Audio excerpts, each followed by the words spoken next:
live again, SAE, coming back at you again with some Saturday night custom LOL scrims. All right, take it away.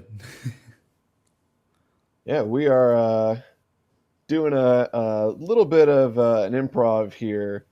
I'm actually out of town right now for spring break, and we're having to jerry-rig this a little bit, but we're going to make the best of it, and it's going to be great. Yeah, we're going to figure this so let's out. get into it. Yeah, it's going to rock. So getting into these picks and bans here real quick, we see a Sejuani ban from the red side. We saw last week that she can be absolutely devastating with that engage potential. And over on the blue side, a Zillion and a Draven ban. Both of those champions have been really strong in this latest patch, so none of those are surprising. Oh, definitely not. Definitely not. I'm excited to see how it turns out this week. And we're going to get another ban in here coming from Danny BC. Well, maybe. Maybe one day. Yeah. All right. Leo ban, also not a surprising one. A very, very strong champion, both as support and in the mid lane. We saw his support potential last week. Right. That dominant play in the bottom lane. Really making it almost impossible for that lane to be ganked with his We do what we must. And the Lee Sin ban coming out early, as we don't even see Mila anywhere in sight tonight. I think they're just they're covering their bases just in case. They're a little shell shocked, I think. They've got some Lee Sin SD, like Lee Sin SD. Yeah. All right, coming in with an Alistar pick first from Danny BC. All right, so then we're going to throw it over to the red team. Now, have we seen many of these players play? This looks like the game. This looks like the team that is the reigning champions with a few fills. Yeah, I definitely recognize a few of those names. Hayden is definitely one of them. But it looks like on both sides we have several new players. Always like to see that. Get some variety in there. So we'll see if blue side, who last week, many of the players on the blue side now were on the dominant team the last week, taking exactly 0 Ls in those games. This week, we'll see if they can adapt to this new roster. So what I've heard is that their full team is not coming in until 11. Gotcha. So it'll be interesting to see until then how they fare. So we've gotten a Nivea pick coming out from Finio. And then looks like Spicy Dumpling's going to go with the Kaisa. Not surprising. She's such a strong champ right now. And Derpy Pigoo, nice name, going to pick out the Malzahar. You got to love it. Malzahar, India, Nivea, that's going to be an interesting matchup there. Malzahar doesn't have any kind of movement enhancers, any sort of escape abilities. If Nivea decides to play aggressive, if they get a lot of help from that jungle, they might find some easy kills there in the mid lane, or if Anivia chooses to roam herself. All right. And by the way, for the people in chat, thank you also for coming. But also, if you just tell me how the quality is anything about the audio or the actual quality of the video on stream, just let me know if something's wrong and I can try and pick it. So we're going to get a Morgana in from Sebi. And then we're going into the second ban. Morgana, I still think is such a good support pick. Yeah, absolutely, especially after her rework. It feels like they've kept all the things that felt really nice about the champion and just kind of updated it. She is, a lot of people consider her in the S tier right now. And the Camille ban coming out from the red team. We know how strong she can be. We've seen her in the other games. Absolutely. So it looks like they might be going for a pretty aggressive bottom lane here on the blue side with Alistar and Jinx. The weak fear the shadows. Both very strong champions. Alistar not only has great engage, but also great peel potential there, and sustain with his heal. So definitely a scary bot lane there going into the Kaisa Morgana duo, it looks like. I actually didn't know for Kayn that when you ban him out, he has that voice line. And the first line from his, I think it's blue and red, right? Doesn't he have two different blue and red forms? Yeah. So the blue form was like, da da da da, and then the red form was like, fear controls him. And I was like, oh, okay, my headphones rip. And so we've got is that a new ban? Is that what I saw there? Or is that a new Yeah, it's a ban? new ban. Also, not a surprising one, especially going against Hayden on the blue side. It looks like they're definitely a little bit, like you were saying, a little shell shocked from last week, trying to ban out a couple of those stronger engage gankers. Nunu Oh, Sejuani with both really, really strong engages. and we saw how good Hayden could be on that new. Absolutely. Also, hi, Christopher. I see that in chat. All right. And we're going into the picks for the red team. And it looks like also the blue team banned out Riven. Okay, so we've got Hecarim coming in from Revo Demise. And then Jarvan immediately coming in from Hayden. He knows exactly what he's going to play. And it looks Oh, like yeah. everything's Again, coming in pretty quick right now. going for those hard engage junglers there, trying to really secure those kills and provide no escape for their opponents. They are not playing this one passively. Yeah, and the Olaf coming in from Monarch Rab. And the Jax coming in from Neon Icon. Looks like we're going to have a fun time up in top lane. Yeah, for sure, for sure. I think again the matchup to watch here is going to be the J4 versus the Hecarim. Hayden, as we saw last week, extremely skilled and accomplished jungler, very good at just crushing those lanes for his teammates, putting his team ahead early on. Revo has also had some experience in the jungle. I'm not sure if he has played it quite as much as Hayden has. We definitely haven't seen his jungle picks a lot in these Saturday night scrimmages, but I'd be interested to see with the Hecarim pick. We know he has a lot of map presence there, especially with his ultimate being able to come in out of nowhere and lock down a kill. J4, though, also with a really, really strong gank potential with the Cataclysm, I believe his ultimate's called. Just absolutely no escape. If you don't have flash or some sort of movement ability, you're not walking out of that one. All right, there we go. And now we're going into the standby screen while we wait for the spectator delay to start. So just a little bit about who we are. We're Southern Amateur Esports, and our goal is to provide gamers with an experience that they won't forget. And so it's a place for every type of gamer, especially the amateur, I guess, as you would say. If you think you're good enough to kind of take it a little competitive, you want to show off to your friends how good you are, then that's where we come in. We try and host little events like this, and sooner or later, we're going to have a system in place to where we can record stats from games and stuff like that. So that way, you can show off to your friends how skilled you are. And we want to provide you guys with the stage, with the casters, and everything so you can feel like a pro, because the pros get too much spotlight. It's all about the people who make up the community of the game. The pros are a very small percentage, and this is where we come in. All right, and let's see. We actually have another event coming up on March 30th in Conway, Arkansas. So you want to talk about it a little bit, Toast? Absolutely. So for those of you that haven't heard about this before, we are getting ready for our upcoming Tandem Throwdown. If you've never heard of a tandem match before, it's essentially a 1v1 with 4 players. How does that work? Well, you have 2 people controlling each computer, one person on the keyboard, one person on the mouse. Sounds crazy, right? It's crazy to play, it's crazy to watch, and it is crazy fun all the way around. I myself participated in one of these for League of Legends, which we are going to be offering at the March 30th event.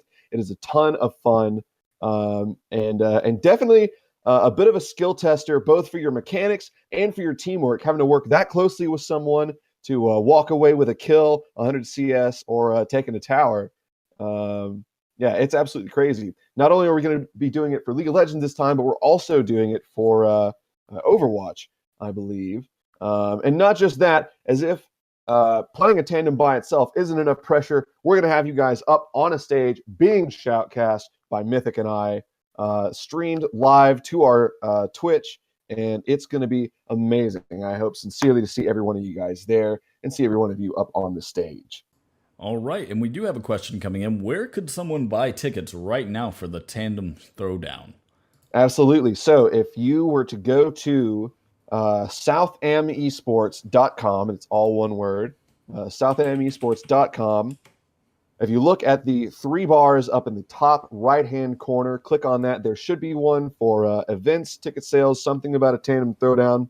Click on that. It'll take you to where you can buy the tickets live on our website right now. And not only that, but if you order your tickets before the event online, you actually spectators and for competitors.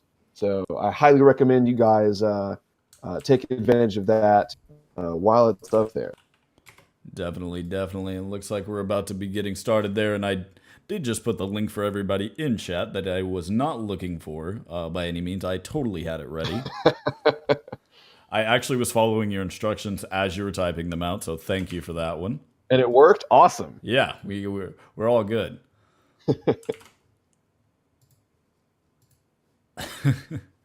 All right, so looking at these champions off the bat, Mythic, what are you thinking about this match? Well, I'm thinking if OBS could work right, we might be in a good place. There it goes. All right, perfect. Awesome. So yeah, it takes a second to get that up. I can't see the match. Well, you can now, Meow the Professor. You can now. So I like the skins, of course. That is always my favorite part of League. Best skins. Oh yeah, as we say, skin to win. Skin to win. Now I'm trying to kind of judge the team up right now, but I think that's a pretty even match. Aside from skill, the champions, I think that this is a pretty good matchup. Sure. Yeah, absolutely. I think I think there's enough differences here. I mean, obviously, all of these are very unique champions in their play style and their strengths and weaknesses. But I agree. I think it's a fairly even match. I feel like just from looking at it, I'm going to say that the blue team has the all-in advantage. If they wanted to engage really hard, go all in, push an advantage, push for an objective, I think they have the advantage there if they're able to play cohesively. Oh, I think yes, Red Team definitely. is going to find it a little bit harder to all in, as well as disengage. I think the peel potential is much stronger on the blue team as well. I will say, though, if played correctly, I think the team fighting potential overall is more on the side of the red team. Right, right. I would definitely agree with you right there, and it looks like both teams are setting up right now. We got pings on both sides coming in. And I like this. I love this at the start of a match when you could just see almost like the line coming in. You could see the two sides, just a little wall forming on each one. Like an old-timey firing line. I think a voidling just came out. All right, so let's dissect this bottom lane matchup here. Kai'Sa, Morgana into Jinx and Alistar. I think if red team wants to win this bottom lane, they're definitely going to have to work for it. I think, like I was saying, the all-in and the peel potential is on the side of the blue team. Right. I think if red team wants to be able to secure a kill, especially early on, they're going to have to, instead of focusing all their abilities on the Jinx, I think Morgana is going to have to try to stun the Alistar out of position, make him a non-factor in the engage, and then jump on the Jinx. She doesn't have any movement abilities to get her out of trouble. She does have a snare as well as a slow, but if they're able to maneuver around that, Kai'Sa does have the superior movement abilities there. She can get out of hot water if she needs to. And like I was saying, if Morgana is able to get a stun on the Alistar, if he's playing a little bit too far up or out of position, then that could turn into a kill for the red team. And we've got the binding in coming from Morgana early. Just a little bit of damage out there on the Jinx as all lanes are getting to it. Olaf and Jax already facing down in the top lane. Jax taking some damage, but Olaf not far behind. Might see a first blood here. Jax is forced to flash out of the way. And man, he is low. And he's going to go for the axe, though. Ooh, so close. Monarch Rab, he is going for blood. The pots are going to bring Jax back up to speed, but we might see the earliest bloodshed up in the top lane here. Jax getting zoned out hard. Yeah, you can see how much he wanted it, too. And Hecarim, of course, going to come over and just kind of check it out. But Jarvan is right there in the jungle. He's going to say, not today. Make sure that Hecarim has to back off. And Jarvan saying, okay, well, now that you've left the building, I'm going to come in. It looks like it might be death early for this Olaf. Jarvan's waiting, and it looks like Jack's going to jump on him. He's going to jump on him. He gets the stun. Jarvan goes in, and it's a first blood for the blue team. How do you yell like that? Jesus Christ. Got to bring the intensity, man. J4 jumping in there. Beautiful gank. Waits for Hecarim to get out of the way. Sees his potential. Olaf wants the blood. He is going for it, but he's playing too far up without any wards, and he pays the price for it. Blue team with an early advantage there, and that is definitely not something you want going up against this lineup. And I'm actually getting all my champions straight here. Trying to make sure.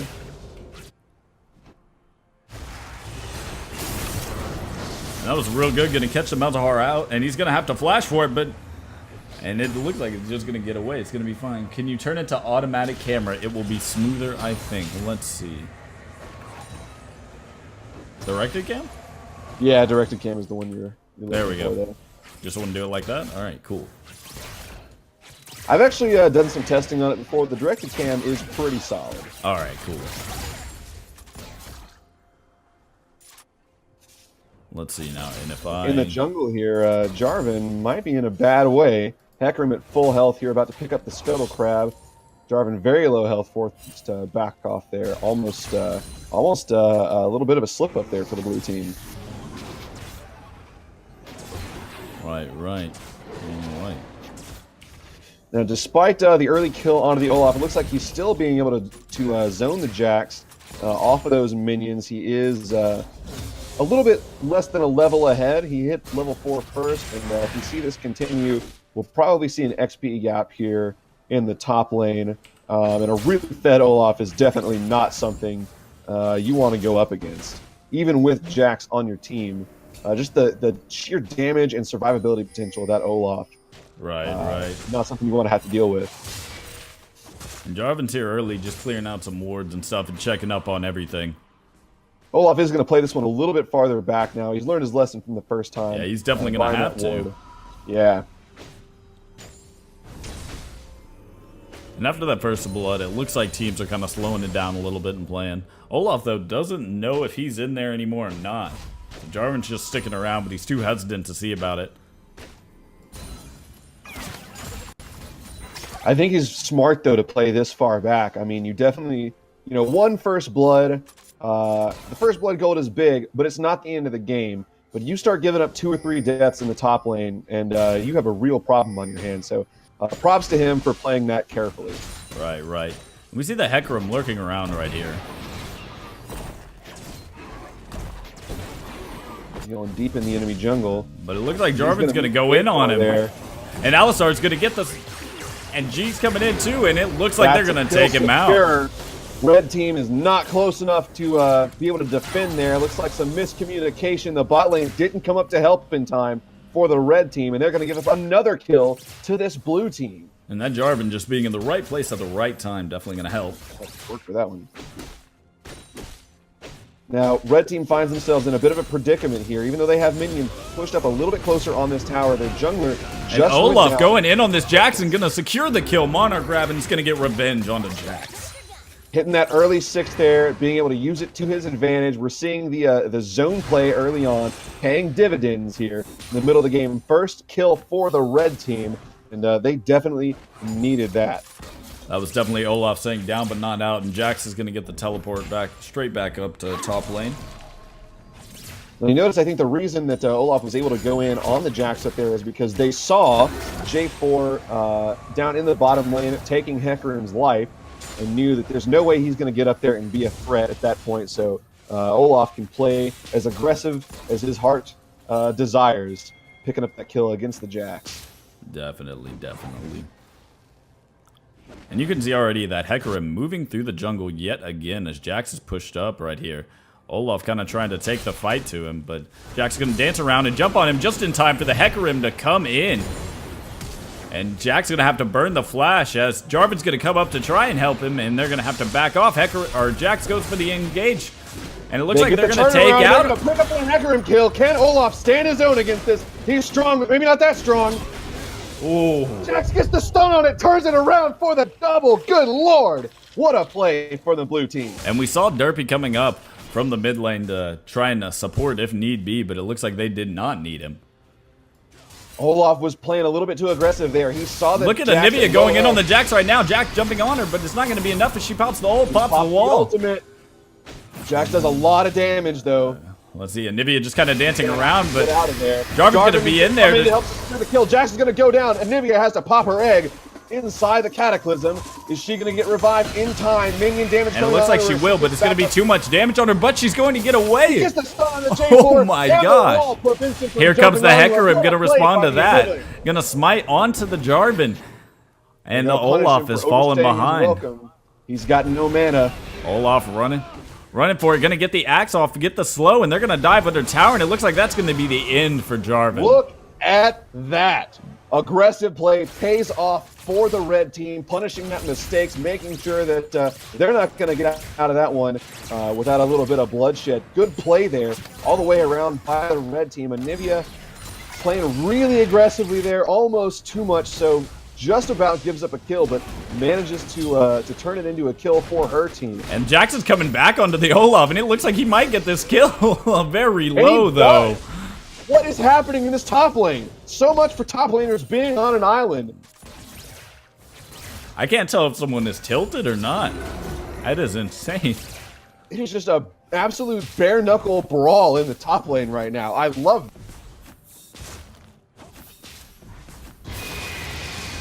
And then Nivea's going to get a few hits in on that mid tower, trying to get that first plate before. We're going to take a tower shot for that, though. And Jarvan is pinging down there in the mid lane, saying, hey, it looks like Anivia is just going to push up. Going to get that plate, though, is Jarvan's going to come in, but Anivia knew. Oh, but the flash in from Malzahar going to be suppressed. And Jarvan's going to dive in there, and it's the end of Anivia, but Hecarim comes in too late and is going to have to get over the wall. Yeah, good thing he didn't use his ult to engage on Definitely. And this bot lane is just about dead, even if you look at it. 80 CS on both sides. Yeah. They're on the island this time. Even had that bush warded, unless that pink was placed by Hecarim. Look at Jarvan. She was definitely really far up there to not have a ward if she didn't. It's like they're gonna go in for the 3v3 here. And Alistar's gonna get stunned, but so is Morgana too. It looks like they're gonna disengage here. Blue team doesn't look like anyone's gonna set up for the dragon just yet.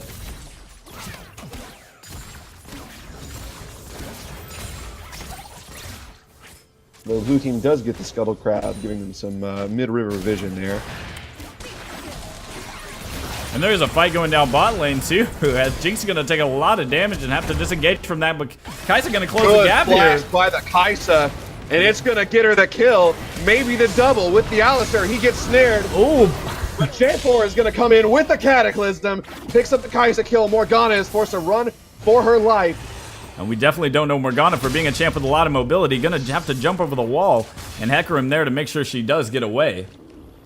She just barely lands that wall hop there on the edge of death with the silence coming in from the Malzahar. Couldn't get her stun off.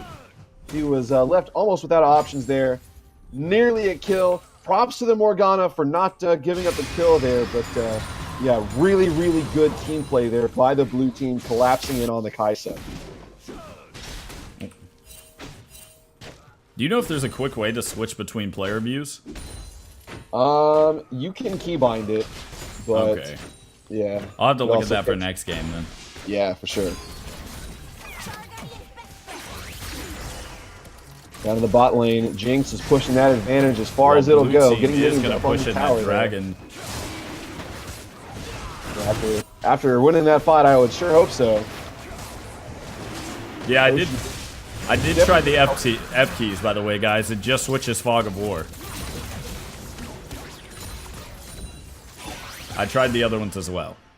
That Ocean Drake is definitely going to help some of these more mana hungry champions on the blue team, giving some more sustain, as well as the gold buff there. Definitely not bad. Oh, and they're going to go right in on finding herself in a bad place. Playing way too aggressively there, trying to get the deep ward into the tri-bush. Right. And it looks like blue team's going to take that early lead. 8 kills to 4 right now, 21,000 gold to 18,000, and it looks like blue might just get a tower on top of the dragon.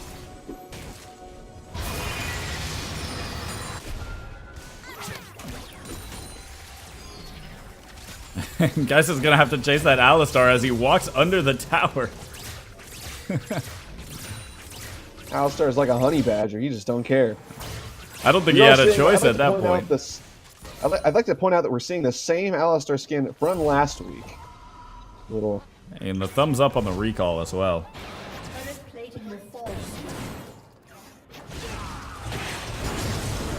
Malzahar gonna take the scuttle away from Hecarim. Man, good steal there by the Malzahar.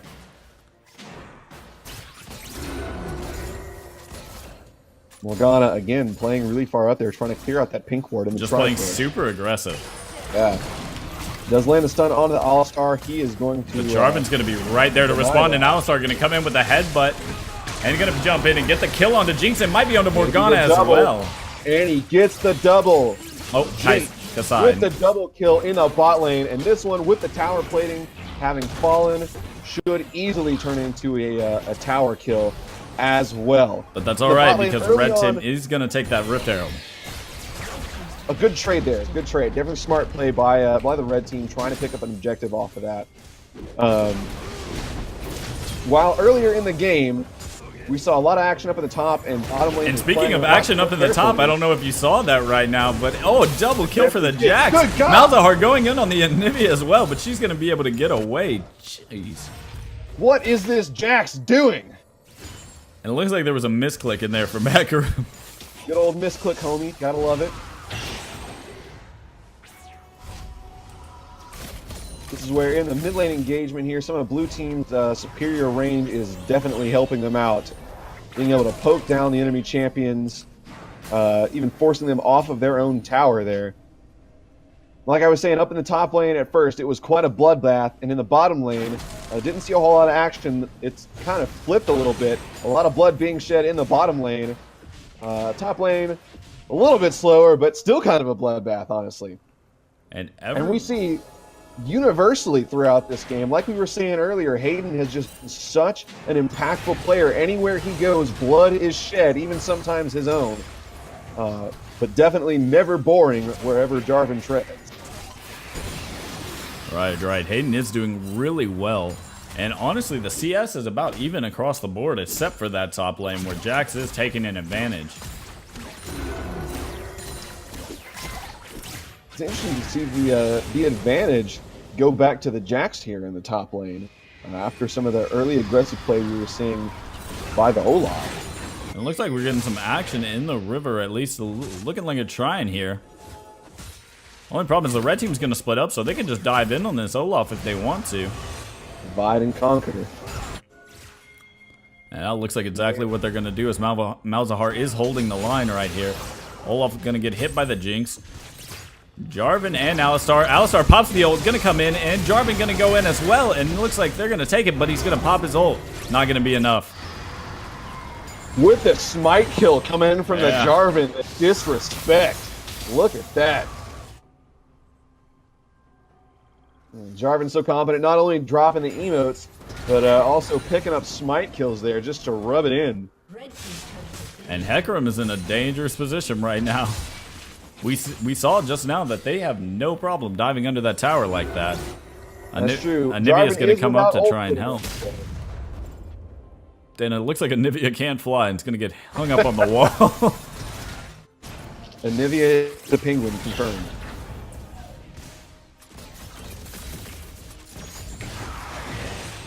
Speaking of Anivia not flying, do we have any more Air Force facts this week?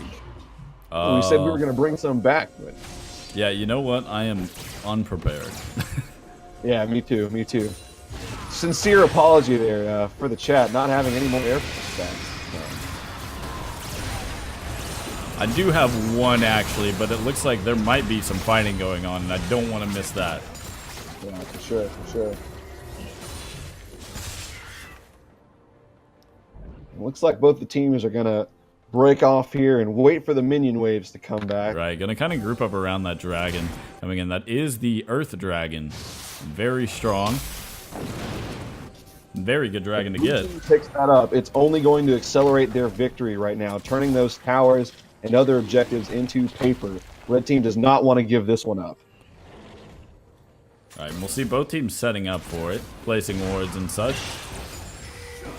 Malzahar gonna land in on there, forcing the flash from Kaisa. And it looks like red team's just being chased in here, and I'm gonna misclick almost myself, but it looks like I got the camera back. We're all good. Anivia managing to stall out this engagement. Oh, and that Alistar coming in, the engage, the Hecarim coming in as well.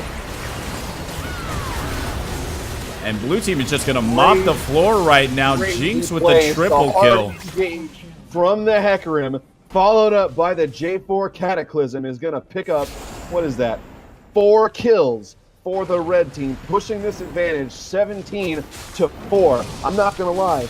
Most of the time, I like to be optimistic here for the losing team. You know, be on the side of the little guy. But I don't know how red team is going to come back from this. They haven't displayed the ability to hold their own in lane with the pressure from the J4. At this point, the lanes are all but lost. All of the laners, except for maybe Malzahar. And with that, Jax pushing in top lane, but he's going to get chased right now by the Hecarim and the Anivia. He's going to engage on it, but Jackson's going to take the fight and try and do a little bit of damage. And he is actually chunking that Hecarim, and he looks like he might end up getting the kill. He is going to get it. The tower is going to help bring Not him going to down, be enough, though. The Anivia is going to take that one. There's going to be a fight between Malzahar and Kaisa? Kaisa, there you go. Little Void Minion was doing quite a bit of damage there. Just chunked. Almost picks up the ult, or the ultimate kill. Again, red team has not demonstrated the ability to win these lanes early on, to deal with the individual champions that blue team has at their disposal, and they also haven't been able to out-team fight the blue team. Like I was saying earlier, their hard engage potential from the blue side is just too much for this red team, getting chased through their own jungle and just it looks like Morgana's going to get taught out. Alistar coming in, and J4 J4 was emoting as he got the kill. That was... rest in peace, Morgana. She's had a lot of sour luck this game, playing up really far, trying to get some deep wards. It's not working out for her. I know what she's going for, but if you don't have lane advantage there. And look at the blue team right now, just sitting right there in that bush too. J4 gonna come out, kind of bait a little bit, and they're gonna decide not to as red team kind of backs off from that. I really wanted to see a death bush there, yeah. honestly. Just one person go face check. Just clearing the wards around Baron, getting it all set up. I don't think blue team is going to have any trouble taking this once they clear off that last. Ooh, Jax is going to get caught out and get stunned by Anivia, putting in a little bit of damage, but that's all red team's going to be able to do as they back off. Jax is just too tanky at this point for red team to be able to punish him. Red team is so far behind right now. Red team going to have to react to this Baron. Nivea's going to land a stun, but even still, with the rain from blue team, Malzahar able to silence the red team members over the wall with their deep wards there. And Hecarim going to come in. He's going to get Hecarim to come in on it, blue team's going to take it. He can't fight it. J4 is going to pick it up. Red team comes in for a desperation team fight, and they're going to get melted by the Jax and the Jinx. Anivia trying to run for her life, but she's almost nowhere to go. Pinging the absolute crap out of that Anivia, trying to back out of the team fight. Is it a good thing that she saved her life?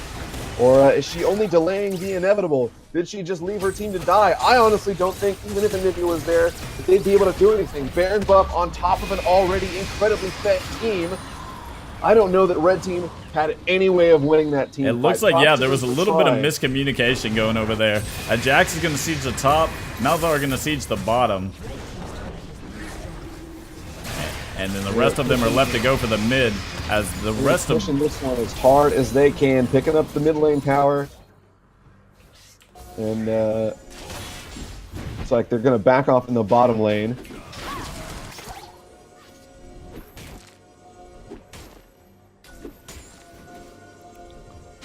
Red team now, if you look at the levels, severely under leveled from the blue team or from the red team. red team severely underleveled across the board. The only one that's even remotely relevant anymore is the 12. But even still, we've seen that, she has some utility, but just doesn't have the damage to deal with some of these tankier people on the blue team that form up their front line. Right, and it looked like it could have been anyone's game at the beginning, but blue team just showing absolute dominance in this game. Absolutely, and even in the times when red team was able to capitalize on a mistake, collapsing on a bad position, blue team has been there to answer. And once again, we're seeing just the power of the jungler. And once again, the Morgana getting caught out by the J4, and oh no, Morgana, come on! ooh, right into the action there. Poor guy. I really do feel for the Morgana at this point. I mean, Yeah, I'm not exactly certain what is going on. No. There's a lot of miscommunication coming from the red team, and really not at a time you want either. Yeah, I think some of that might be tiltitis, but it's also just. And Alistar going to go in with the engage. Jack's going to jump in as well, and Nivea already getting blasted down along with the Hecarim. Just too much damage from the blue team. The engage potential on top of the damage is just too much for this red team to deal with. They can't even run away from a fight, much less take one. Looks like that is going to turn into 2 inhib kills. And that looks like that might be the end of the game right there for blue team. Looks like or, well, for everyone. Nivea and Hecarim are going to be down for the next 15 seconds just about. Red team can't Jack's going to jump in anyway. That stopwatch just in time. It's not going to be enough. Given. They're going to take down the Nexus towers. Red team forced to sit in the fountain, and that looks like it's going to be it. That is definitely going to be the game. With a dominant performance, wiping the floor with the red team 27-5. No contest. What a bloody, beautiful match and some bloody, beautiful plays by the blue team.